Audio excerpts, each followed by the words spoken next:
Are you doubting that your magic is fitting into this world? It's a very, very genuine question. And what do I mean by your magic? What did you come into this world as? Who you came into this world as? The places that you go when you close your eyes. That place that just feels like home. The scenes that pop into your head, the characters that feel just as real as characters here, that you may be even scared to talk about because it's just escapism, or someone will think that hearing voices, maybe you should have a diagnosis. And I'm not negating that there are medical issues that people do struggle with hearing certain entities and voices. And that is not what I am undermining in any way. But this is just the sense that there are places that we go, all of us, that sometimes we push down and ignore, but they feel right. They feel like home. There is a reason that we go there, and we second guess it. That's part of our magic. That's part of, it's not imagination. It is real.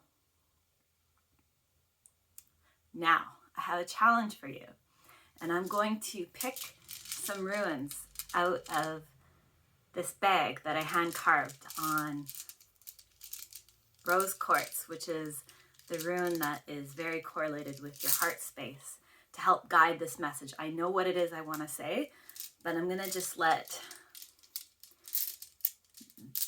what runes I pick out kind of guide how I deliver this message. So, what did I get? Jibo, the rune of exchange. Thora says, protection and intention. And Perthro, those places that we go when we go within. How fitting. Now, Jibo, I understand why I probably picked this one, saying this message. I'm going to get a little bit personal. I was sexually molested when I was a child. A lot of us have a lot of traumas. A lot of us know people directly that have had traumas. And I cut off a big part of myself to protect myself. And later in life, I had more traumas, and I had a hard time forgiving myself for having more traumas like the ones I had in childhood, because how was I not even able to protect myself as an adult? And I think one day I'll speak more about this, because I think that it's taboo to speak about our problems. We worry that people won't take us seriously if we're a broken person. But when you go through traumas like sexual abuse, the healing is ongoing, and you can come out on the other side, and you can have a life of complete joy. And I want to, in one part of this message, encourage anyone who is just feeling a lot of despair. Sometimes when you have your own despair, you invite others in, and you're taking on heaviness that isn't even yours. And Jibo has been coming up quite a bit in my readings, in that a lot of us are taking on the heaviness of the collective and not believing that we can be happy if other people are not happy. If other people are suffering, then how are we allowed to be happy? And also putting up boundaries, and sometimes even giving people a chance that you've given many chances to respect those boundaries, and they still aren't, then it's time to, as a sovereign being, cut off connections that are hurting you. and that is an act of love to yourself. And you aren't hurting that person. You're putting up your boundaries and even teaching these individuals that are hurting you, giving them permission to even not perpetuate that behavior, and also not to continue that pattern for themselves. Sometimes it's a close family member. Sometimes it's your own children. For any of you who have teenagers in your life, sometimes that age group has a hard time with these sort of communication boundaries. So there's all kinds of moving plates in this message. What I'm saying is, does your magic, these places that you went as a childhood, are you having a hard time seeing how it fits into this world? Because if you've had hurts, you wonder if it's just escapism. I know some of you may relate to that, because for me, I wondered if it was just escapism and that it was just creativity, these places that I went. I have realized that these places are real, that where I go is a big part of me, and sometimes deep-seated trauma can actually connect us to those magical places faster. That is the underlying gift of, it's never a gift to be abused, but it does connect us to those places faster.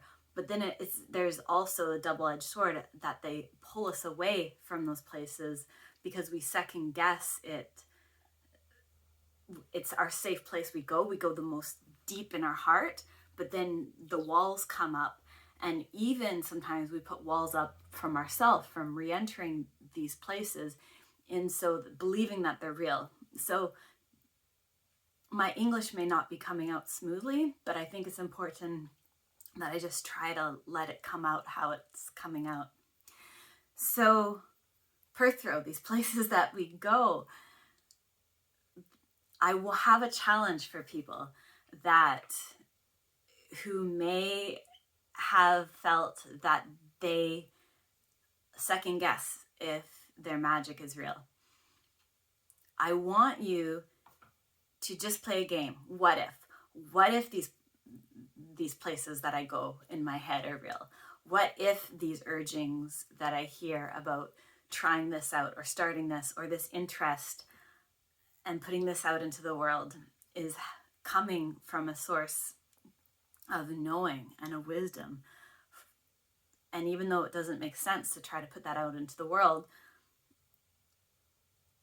what if I just suspend any belief of what people will think of me? What if it is all real? And just act as if these places that we magically go in our head are real, and the things that we feel inspired to do, we just do. What if? And then watch the synchronicities that happen from just suspending any disbelief. Perthrow is the rune of mystery, and scholars have a hard time agreeing on what the true meaning of Perthrow means. It's the most mysterious rune. Some people say it looks like a womb space. Some people refer it as a cup that holds your secrets, that holds what's most dear to you. And sometimes there's a wisdom to keeping that in and keeping that safe. And there's a wisdom of what to let out into the world and why. And there definitely is an inner knowing of believing if this is true. And if there's anything that I can help extend in this message, is that I just want you to perhaps believe that this is real for a reason.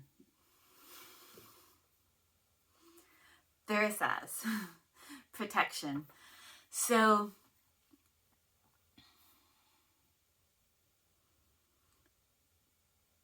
the other thing about these places that we go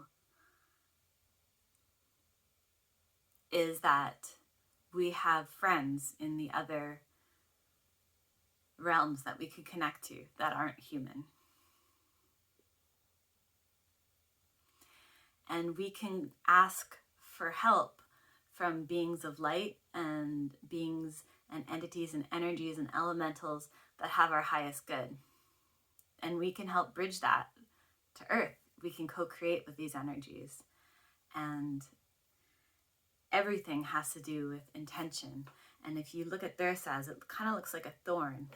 What you point out, what you shoot out into the world, and how it's the rune of protection, but it's also the rune of, you want to be careful when you put this type of pointed energy out into the world, because with whatever intention you have, it's often gonna come back at you with that same force. So